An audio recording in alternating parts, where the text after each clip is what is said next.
Hey guys, this is Simon from Beholder and you're watching Metalheadz.com.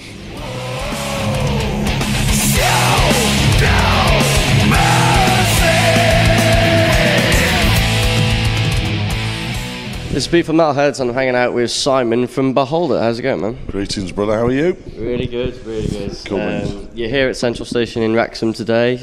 Tell us how the rest of the tour's been. Yeah, this is the tail end of the tour now. We've been out on the road since the beginning of September. Coming to the arse end of September now. We're doing 19 shows in 24 days.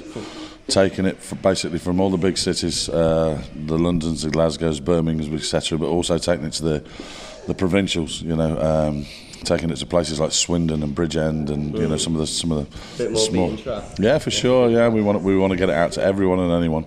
So we're trying to kill ourselves in the process by doing it in 24 days. So yeah, we're getting there. And it's been an eventful tour. The van broke down as well, I heard. Yeah, it was an absolute piece of shit. It nearly killed me, and it nearly killed the band as well. First day, the accelerator pedal went, so we unfortunately didn't make the Manchester show, which gutted us.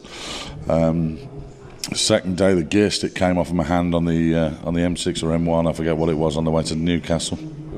That was fun. We've been pulled over by the coppers. It was probably the worst thing we've ever sort of rented ever. It was fucking awful. It was dreadful.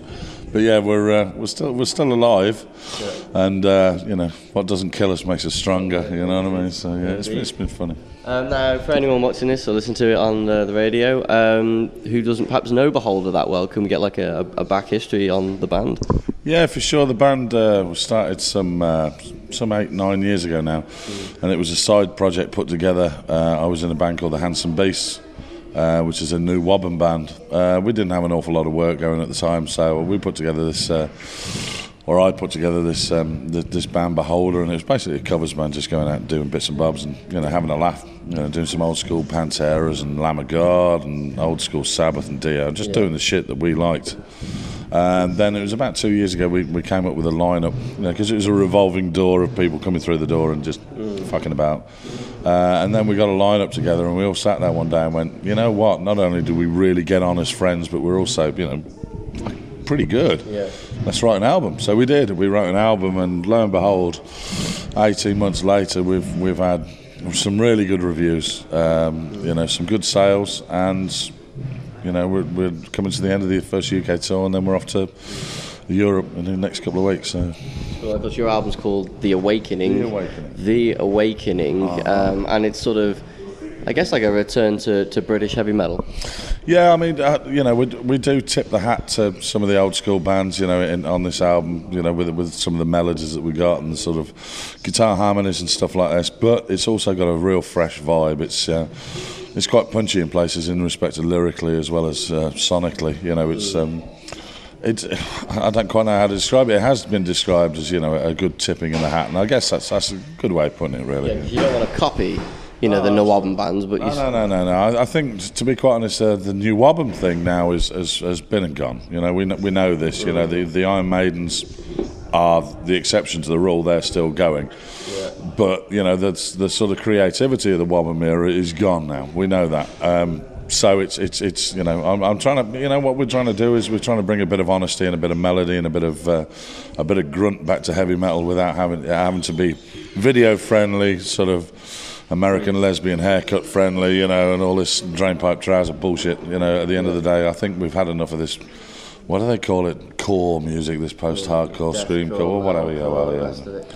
Core, blimey, what a pile of shit. It's not my bag, and I think, to be quite honest, people are getting sick and fucking tired of it. Well, it's quite manufactured. It's horrible. It's horrible. There's no honesty. There's no integrity behind the music, and there's absolutely no creativity. I mean, everything is carbon copy of the last fucking band. They're all the fucking same. If you put every single one of them on the same stage, you wouldn't tell the difference in any of them. At least with Beholder, you get 90 minutes of full-on entertainment. You'll remember the songs. You'll be entertained. You'll walk out with a smile on your face, and it is harking back to the days of a show where it was all about bringing the crowd in and having a show and sort of taking the piss out of each other and all forgetting the fact that we've all got work tomorrow morning and forgetting the fact that maybe we haven't got work tomorrow morning so once you go on tour, you got to leave your job, come back to a new one. Yeah, this is it. Yeah, we've given up our jobs for a month just to do this because Whereas, you know, the sort of the big guns in the media sort of hailed us 1 minute, the next minute, you know, you do a tour and they don't really want to know because you're not crossing their hands with silver. So. Well, I did notice the independent page spread, you know, and I was a bit surprised. You were surprised? Yeah.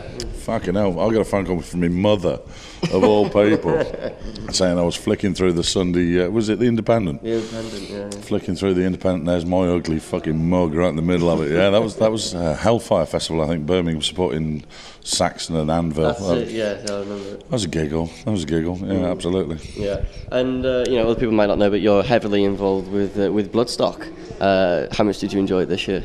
How much did I enjoy it? It's really difficult for me to say how much I enjoyed it because I didn't stop working from the minute I got there, which was about a week or so beforehand. Yeah. Of course I enjoyed it. It's the best festival in the UK, without a doubt. It's the most honest. Again, you know, it's a UK independent metal festival. Yeah. Excuse me. And yeah, the highlights for me were Devin Townsend. Oh, he was brilliant. The guy was beyond amazing. Yeah. But when you offer that up with bands like Gojira, Gwar, Cannibal Corpse and Twisted Sister, they were absolutely storming, weren't they? They were. Considering, like, you know, they're getting on a bit now. Yeah, still for sure. Mate, old school rules. I don't care. I was very impressed at how much D. Snyder could headbang, you know, relentlessly. He's got more energy than me. Yeah. Fucking hell, he was up. You know what I really did enjoy about the whole thing this year is we've obviously dedicated the main stage in memory of the greatest singer, Ronnie Dio. And there were so many bands that tipped their hat. You know, I mean, Opeth doing Catch the Rainbow was a beautiful thing that was. And, you know, obviously Twisted Sister doing Long Live Rock and Roll. And there was so much that was going on. And the whole vibe and the whole feel that weekend was just, it was beautiful for me. It was really good. Yeah. Albeit really stressful, but, you know, that's my job, you know. Yeah. And of course, you know, you help organise all the metal to the masses, and, you know, arguably Bloodstock does the most for unsigned bands in this country above other festivals. Yeah, how important do you think it is to support the unsigned bands of today? It's everything. It's absolutely everything, because, you know, if we don't, I mean, times are hard. We know that. Venues are finding it hard. Promoters are finding it hard. Bands are finding it hard. So, you know, with the, you know, cherished position we've got at Bloodstock, it means an awful lot for us to throw it back at the bands and say, you know, you do your bit, you create the music, you become as good as you can become in the time frame that you've got, and we will give you everything we possibly can in the respect of not only will we'll run the metal to the masses so you can play locally, but you also stand the chance of playing at Bloodstock. You stand the opportunity of playing at Wacken the following year. You know, we work closely with Wacken with regards to this, because again, they're another festival out in Europe and Germany that gives a shit. Yeah, and they've stuck to their guns, and it's really worked for them. Absolutely. It's really important. You know, I mean, at Bloodstock, I guess we could have gone down the commercial route years ago, and it would have been 10 times the size, and it would have been. But that's not what it's about. No. You know, in all honesty, it is about, you know, the smiles on faces and the possibility that bands like Evil, who were an unsigned band, you know, who are doing really well for themselves now, you know, and to a lesser degree, I guess, Beholder as well. You know, well, you played the stage twice, right? Yeah, we played it as a covers band way back in the day, you know, several years ago. That's fucking hilarious. Was that back when it was indoors? No. It was the year that Testament played, I think. Oh, I missed that. Yeah, I'm a Testament fan. It was a growing pain for Bloodstock. It was funny. The lights went out and the PA blew and all this kind of crap. But it was teething pains. Yeah, teething pains. But it was fucking hilarious. But no, in all seriousness, you know, this is what we've done on this tour as well. Is we haven't gone for a buy-on. You know, we haven't asked for a band to come as our tour support. What we've done is we've thrown it to the venues and said, look, you put on whatever bands you think work locally, so that I can have a look at them, and that also they can, you know, get to play with Beholder. We'll supply all the backline. Just turn up, plug in, play. Let's make a party of it, and it's worked really, really well. You know, we're not big enough to justify turning around to someone and saying a buy-on, and we don't believe in that shit anyway. It's a load of rubbish. You know, that's you know, that's a shitty side of the industry. I noticed in the store you've had the bands that won their Metal to the Masses support you again around the country. And have you enjoyed playing with those bands and catching up with all of them again? Exactly, that's exactly what it is, you know, and it's nice for the guys in my band as well to see what I've been doing all year as well, and to see, like tonight we've got Archive here, you know, it'd be great to catch up with those guys again.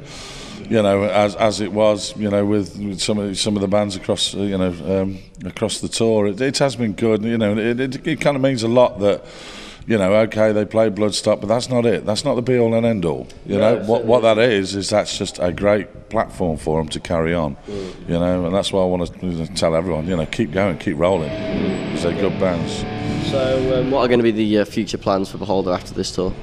After this tour, we're going to Norway for a couple of shows. We've been invited out there, so we're going to do that. Then we're going to start work on the next album, which is going to be intertwined with all the work I've got with Bloodstock. So hopefully by the beginning of next year we should have something else, and hopefully a few festival dates hopefully during the summer as well, so we'll see. Great. Well, Simon, I want to thank you for having a chat with me today. Good luck with the rest of the tour, and enjoy the show tonight. Nice one.